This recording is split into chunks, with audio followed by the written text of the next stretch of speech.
So today I talk about genital herpes in pregnancy. Okay, the incident in UK is about in the US is about 2%, and then the incident in UK is about 1/16,000 live birth lah.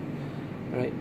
So what we afraid in genital herpes in pregnancy is a neonatal herpes, which transmission of neonatal herpes, especially during the is a high during the third trimester during delivery, because it's a direct contact maternal secretion which contain of genital herpes during delivery process. Okay, so once the neonatal infection happen, what we afraid is the complication of fetal infection.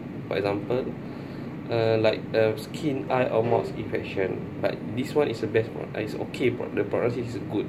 Okay, and then the another worst condition is encephalitis. Okay, the morbidity is about 2%, and mortality is about morbidity about 70%, mortality about 2%. Okay, and then the worst event is if the disseminated of fetal infection.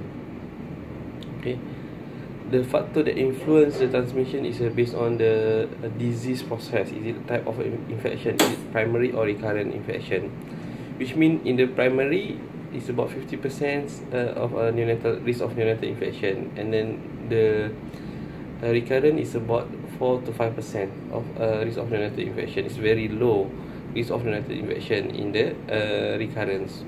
Okay, number 2 is a presence of transplacenta maternal antibody. Right. So number 3 is a PPRM more than 4 hours. Okay. And then PPRM also is an increase preterm delivery. PPRM also increase the risk of transmission. The type of mode of delivery compared to vaginal delivery and cesarean section in the primary. Cesarean section is a vaginal delivery is a high risk of neonatal infection up to 50%. Okay.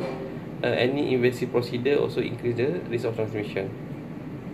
So in the primary, in the by the history is taking, you must make sure to confirm with the patient any history of previous genital herpes infection. Okay, and how the baby outcome during the delivery, and then the outcome of the baby and the mode of delivery. Any antiviral infection started for her or not during any dissemination or any complication happen to the baby. Okay, at the same time, you must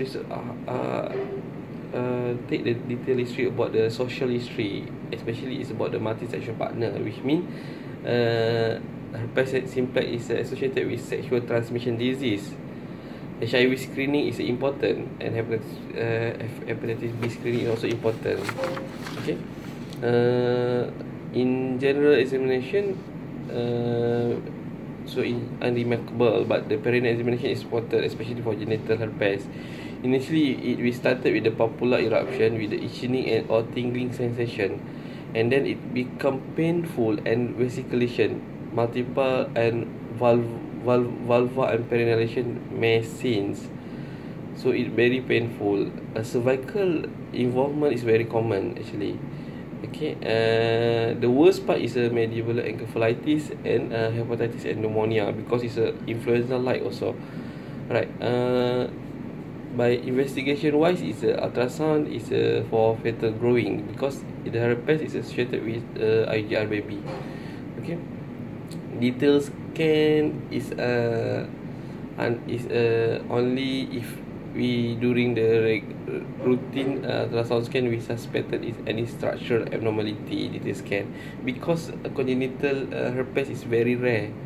Okay, tissue culture is very sensitive, so about 95% if not crusted yet lah, then it available within 48 hours. Okay, we may use a cytological examination. Okay, pap smear also benefit to rule out, but the sensitivity was 70%, because the false positive with the cytomegalovirus infection. PCR increase the HSV detection. PCR polymerase chain reaction. Okay, in the management of herpes genital herpes, it depends on primary or recurrent. In the primary, if before than 6 weeks from the delivery, we may start the oral or IV acyclovir. Even though acyclovir is a no teratogenic effect to baby, but it's not licensed for pregnancy, but it's safe. But it's a precautious to use before the 20 weeks pregnancy. Not advisable to give daily acyclovir till delivery. Okay, IV acyclovir we give for in case of a dissemination of herpes. Number 2, if the primary infection present during delivery, onset of delivery, or less than 6 weeks from the delivery, cesarean section is advisable. It's a recommendation because it reduces the transmission rate. Because the study say if the patient, the baby born vaginal delivery, the risk of neonatal infection is about 41 to 50%. And any invasive procedure is avoidable. Okay, we try, if patient still keen for vaginal delivery, expedite the delivery, not for ARM. Okay, avoid any invasive procedure. So about the recurrent genital herpes. So actually, the recurrent during the pregnancy is very asymptomatic. It lasting about 7 to 10 days. Antiviral rarely indicated unless there is a secondary infection or dissemination. So, okay, during at onset of labor, if present of secondary infection,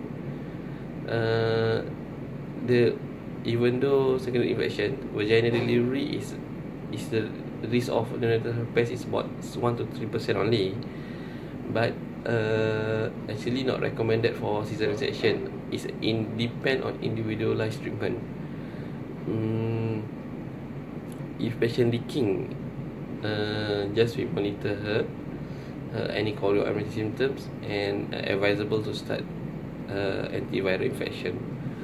Okay, so because neonatal infection very small in the recurrent pregnancy if with the PPRM or PRM, and then no evidence say studies shows that external lesion cause the ascending fetal infection. So we aim to expedite the delivery. Okay, that's about the genital herpes. Thank you.